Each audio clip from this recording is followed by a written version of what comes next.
Hello guys, হঠাৎ করেই আমরা সবাই ঠিক করেছিলাম মহালয়ার দিন ছোট্ট একটা পিকনিক করব। এটা তারই আয়োজন দেখতে পাচ্ছ।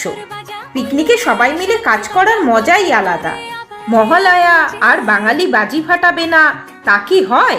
আর তোমাদের স্মিত তো বাজি ফাটাতে খুবই ভালোবাসে।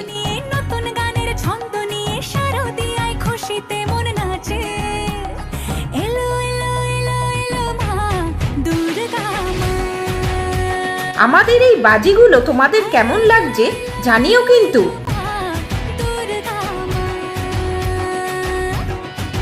আর হ্যাঁ, আজকের পিকনিকের মেনুতে ছিল ভাত, ভেজ ডাল, বেগুনি, খাসির মাংস।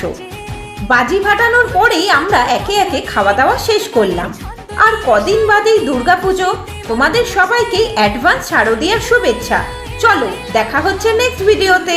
টাটা।